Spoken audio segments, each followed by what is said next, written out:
Okay, guys, what I want to do is I want to show you how we make these constructions of a rectangle or rhombus in GeoGebra, and also, more importantly, how we save them.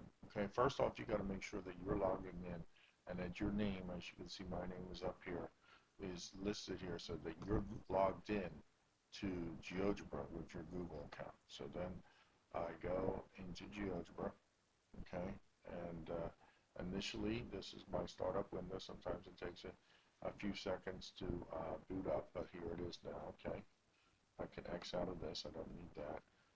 I don't need my axes, so I'm going to go and turn them off. All right, I'm going to build a rectangle. So I'm just going to start with a segment of any length. All right.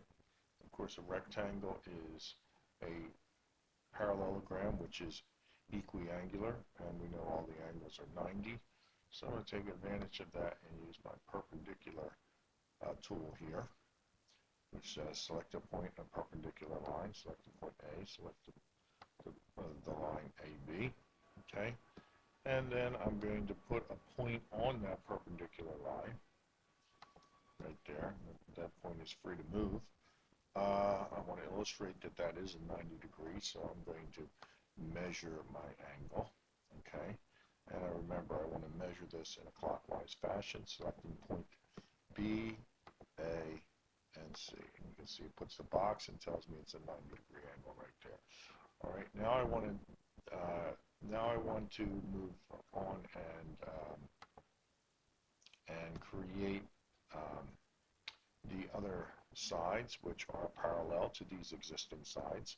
So I will take my parallel tool and I just select a point in a parallel line. So I want to go through point C, which is parallel to AB, and there's my parallel line. Okay, then I want to go through point B, which is parallel to AC, and there's my parallel line. Okay, and now I just want to find their point of intersection, so I can label that point right there. Intersection between these two, which is, once I get selected, select, select. Let's see that again. Select my intersection tool between this line and that line. There it is. Okay. So now I have a rectangle. Let's just create a polygon there. Okay, connecting all the points to make my polygon, and coming back to where I started. Okay, you can of course see over here it is a rectangle because it does have two sets of congruent opposite sides, and that is of course making it a parallelogram, but it's also a rectangle because I have the 90-degree angle there. What I want to do now is kind of hide these lines right here. So I'll point to them, right click on them, and where it says to show the object, I'll take the check off of that. Okay, so I can just have my, so I can just have those segments and not the lines. Alright, there you have that. And there's my rectangle, which is completely flexible to extent I'm pulling down a C, pulling over on B. I can resize that. One thing we did show with this was that the diagonals were congruent, so if I were to construct the diagonals, A to D, C to B, and measure their length,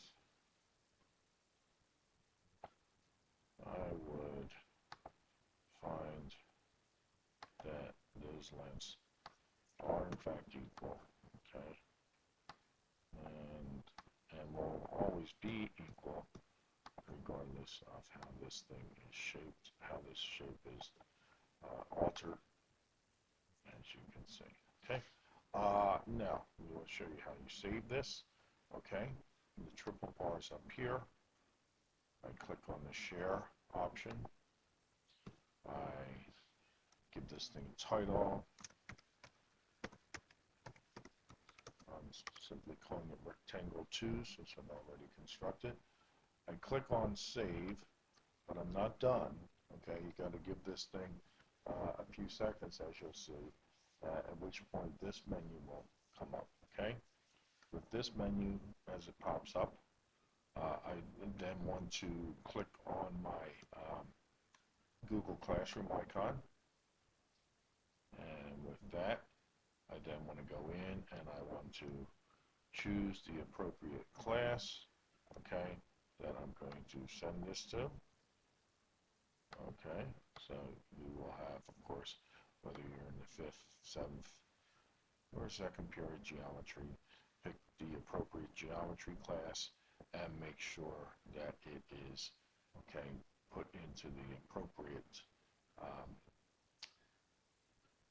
assignment, is appropriate exercise in the Google Classroom, okay?